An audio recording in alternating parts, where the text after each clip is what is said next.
rester autour de 2 minutes. Demain, nous allons faire la finale de la course à ça, puisque les deux équipes n'ont pas pu se départager aujourd'hui. Bien, mesdames et messieurs, nous avons une présentation. Il s'agit d'un exposé. Nous prions l'assistance à être très attentif pour écouter cet exposé sur le thème la Saint-Valentin. Et vous savez que c'est un thème très en mode de nos jours. Nous allons ensemble écouter l'exposé pour retenir ce qu'il y a lieu de retenir sur cette fête, soi-disant fête de Saint-Valentin.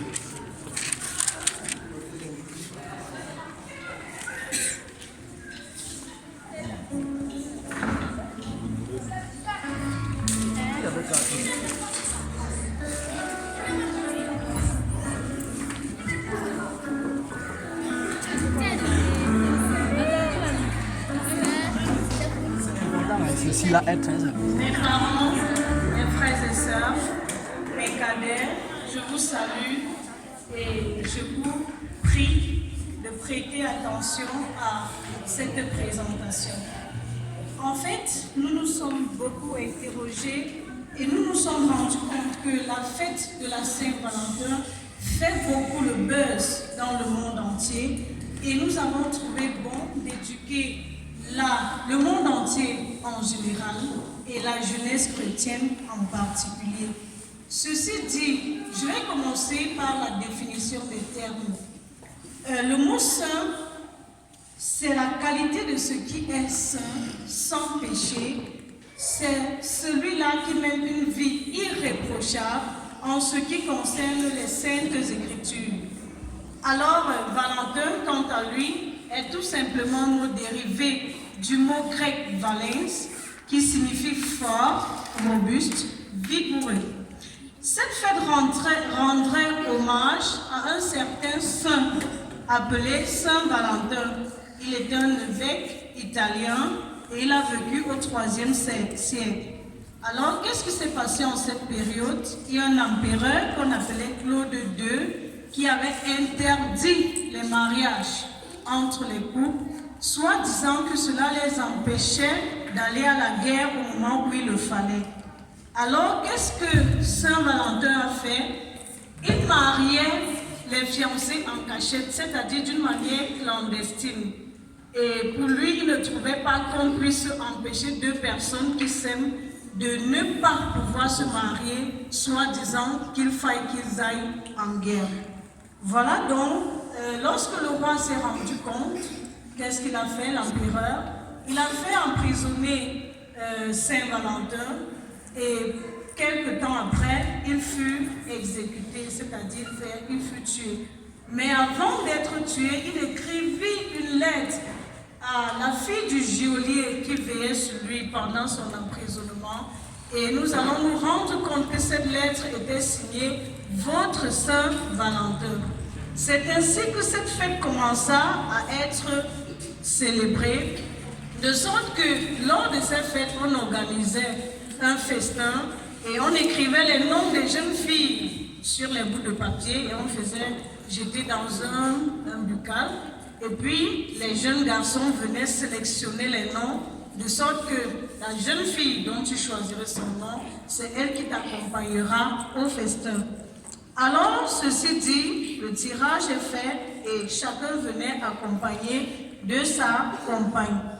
Alors, plusieurs fêtards ont trouvé le moyen de lui accorder le fondement biblique en expliquant que Dieu est amour, qu'il nous a recommandé de nous aimer les uns les autres. C'est en effet un camouflage, une idolâtrie de christianisation. Alors on ne saurait accorder un fondement biblique à cette fête. C'est pourquoi je vous prie d'écouter plutôt la sœur Prisca Camden qui va vous donner déjà les motivations qui poussent les uns et les autres à célébrer cette fête et quelques inconvénients sur le plan économique. Je vous passe la parole, sœur Prisca. Merci à l'assistance. La fête de Saint-Valentin pour les uns est une occasion de briser la routine, de sortir de l'ordinaire et de se rappeler des bons moments passés ensemble, de raviver la flamme d'amour. Pour d'autres encore, c'est une occasion rêvée pour des belles rencontres chaleureuses. Mais notons que cette fête est une occasion de dépenses excessives pour les fêtards. De prime abord, nous pouvons parler des doublements du prix. C'est le moment propice pour les commerçants de tripler leur chiffre d'affaires. Le Kenya, par exemple, qui est producteur de fleurs, a besoin de moins 10 heures de lumière par jour et un besoin excessif en eau pour la floriculture. Ce qui fait saigner le Kenya assez, sans compter le fait que les employés sont sous-payés et l'utilisation des produits chimiques qui ne leur facilitent pas la tâche car ils nuisent à la santé.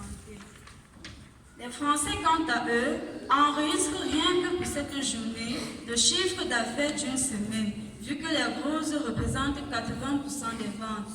Une étude par le TRIO, Centre de recherche et d'information des organisations de consommateurs, révèle que 81% des Belges ne fêtent pas la Saint-Valentin, car pour eux, c'est une fête bien trop commerciale, voire le business de l'amour.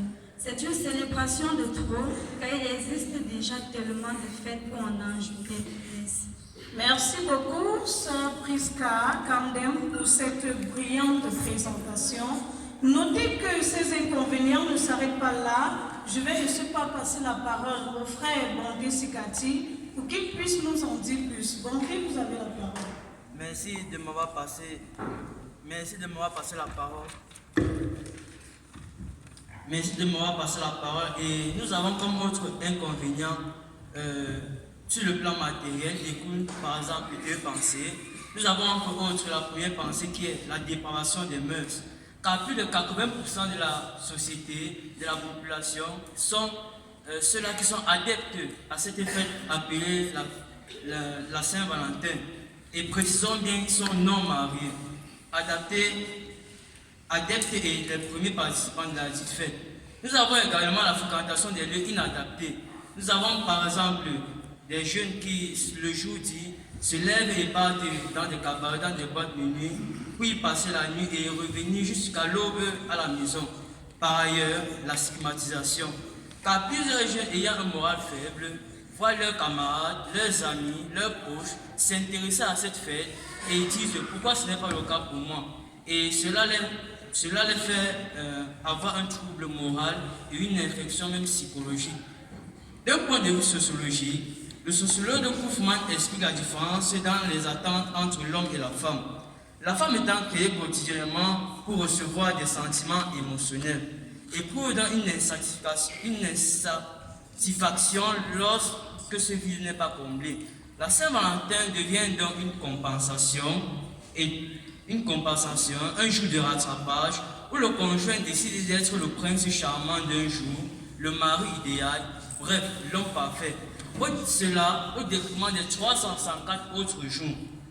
Elle éprouve également un sentiment d'obligation, car le jour de la Saint-Valentin, quand ce jour approche, nous voyons que la Valentine ou le Valentin est stressé, puisqu'il doit donner, ou elle doit donner un cadeau, doit s'approprier vestimentalement pour plaire à son conjoint. De ce fait, nous retenons que sur le plan moral, plusieurs inconvénients découlent de cette fête dite Saint-Valentin. Merci beaucoup, merci frère Bondé Sikati pour cet éclairage afin que chacun puisse savoir sur quel terrain est-ce qu'il danse. Notons donc que du point de vue biblique, Romains 14, verset 32, 23, autant pour moi, nous dit par exemple, tout ce qui n'est pas l'objet d'une pleine conviction est péché. Si tu demandais à plusieurs qui célèbrent cette fête, est-ce que cette fête est biblique? Ils vous diraient, tu ne sais pas. Alors qu'il l'a fait quand même, et il s'auto-proclame chrétien. Alors, si donc ils célèbrent cette fête, alors qu'ils ne savent pas si elle est chrétienne ou païenne, cela signifie qu'ils commettent un péché devant Dieu parce qu'eux-mêmes ne sont pas convaincus de ce qu'ils font. Alors, ceci dit, le livre de Jean 17, verset 16, nous fait aussi également savoir que nous sommes dans le monde, mais nous ne sommes pas du monde.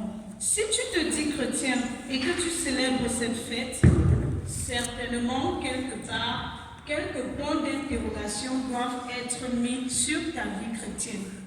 Une preuve d'amour, que ce soit envers son père, sa mère, ses frères, ses sœurs, etc., n'a pas besoin d'attendre un jour de l'an pour être prouvé.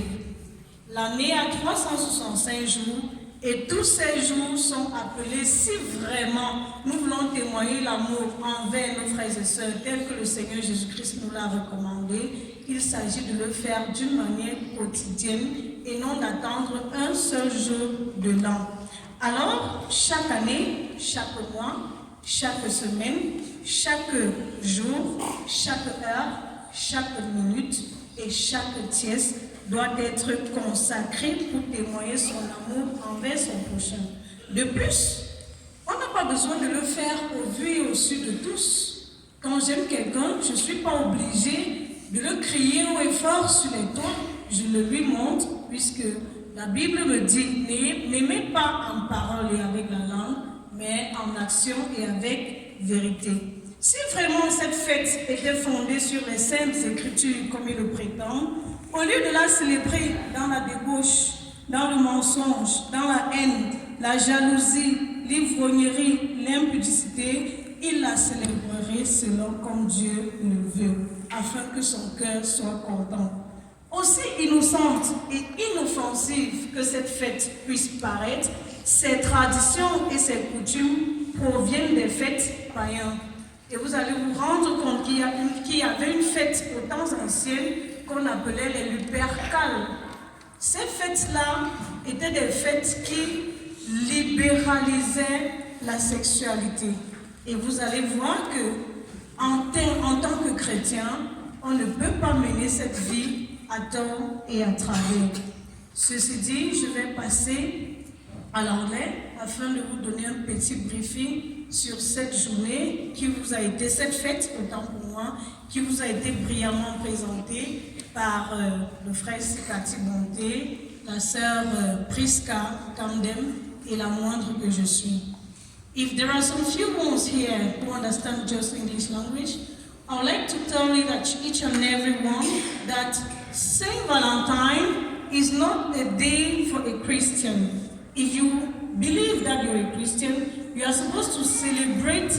In fact, you're supposed to pose actions that are in relation to what the Lord has recommended in His Word. So, sleeping without sleeping because you want to find a gift for your Valentine or anyone else, and waiting just one day in a year in order to prove to someone that you love him, or even doing some kind of excesses in expenditures, because if you want to see well, there are some homes that don't eat well, but that day you will see the father or the mother trying to have a gift for his husband or her wife in order to please him. Please, if you want to please your spouses, show them love every day.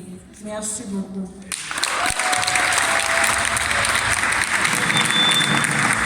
Alléluia. Alléluia.